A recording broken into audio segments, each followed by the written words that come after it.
Hello, my name is Dr. Zanetor Agyemang-Rawlings, and I'm the Member of Parliament for Klote constituency. I also happen to be the first daughter of His Excellency Flight Lieutenant J Rawlings and Her Excellency Nanakunedu Agyemang-Rawlings. I'm the first of 4 children. My siblings are Santua, Amina, and Kimathi. And by God's grace, I also happen to have given my parents 3 grandchildren as their reward for not killing me, for being such a troublesome child. As children, we didn't grow up in the castle, so we had to see my dad sometimes on the weekends and maybe sometimes in the middle of the week. And this was because they wanted us to remain grounded and not feel detached from having a normal life.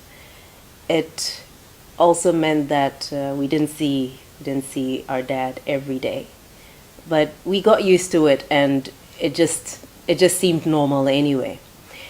I think my memories of him are a mixture of seeing him on TV, seeing him at various national events, and then of course we had the moments where we had family time, which was when we were a little bit older. And my dad has quite a wicked sense of humor. He just loved to pull pranks on people. And I suppose one of the other memories I had was when he first taught me how to fly. And interestingly enough, he's very, very precise and he's very exacting. So he would ask me to land in a specific spot. And if I couldn't, he'd make me fly around again and land again.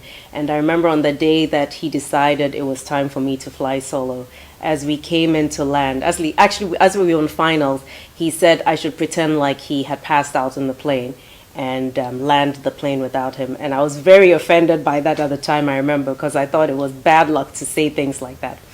But he ignored me. He just ignored me until I landed the plane. And as soon as we landed, he asked me to stop while we're still on the runway, and then he got out of the plane and told me to go. And I hesitated, and he said, "You're ready, so go." So I took off, and of course I was praying throughout as I was doing the circuit.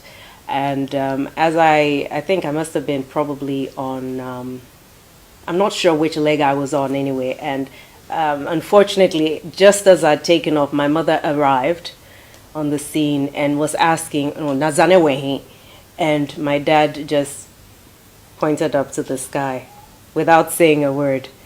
Oh, my poor mother, she's been through so much. And but thank God, I landed safely and everything, and that was quite an interesting experience. My dad taught me a lot of things. Most of the things I learned taught me how to ride horses, because that was something he's always been very good at. I think he's a bit of an animal whisperer.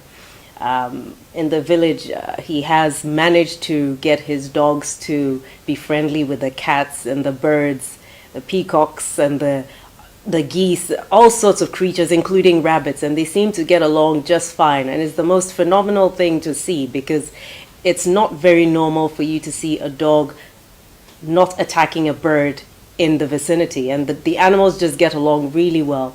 And I think it speaks to his nature, which is, people only see a certain aspect of him, and when you actually see the way he's able to create a certain atmosphere of harmony around him, it's something that it's quite special, and it's special. I think one of the things that I have learned from him, that I'm passing on in terms of how I raise my kids, is his love for precision.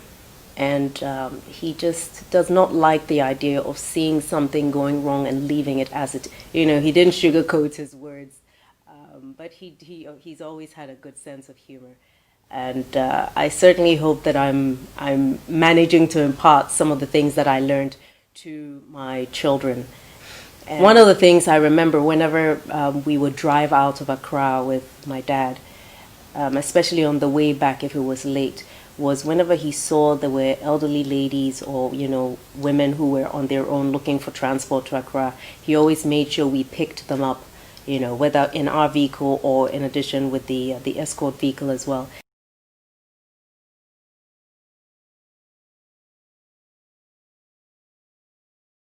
He never looked at anybody as being below him or too small to be given his attention or to help. And these are some of the values that we picked up from him, teaching us to be grounded, to be compassionate, and to regard everybody as our equal and not to look down on other people. I remember that my dad also taught Zanetor and myself how to ride a bicycle. There was one morning when he was going back to the castle, and as he stepped out of the house, we went to see him off. He looked at the bicycle with the trainer wheels on either side, and he asked his guards to undo the wheels, and he was determined to teach us how to ride that morning. And so we got onto the bike, and he pushed the bike all the way to the front gate. And I remember, I think, did I almost fall or did I fall? And then on the second go, he pushed it and he said, just focus. I'm not going to let go. Just focus and just keep riding. And he did let go, but I kept my focus and I didn't fall off, and that was it. That was how he taught us how to ride a bicycle.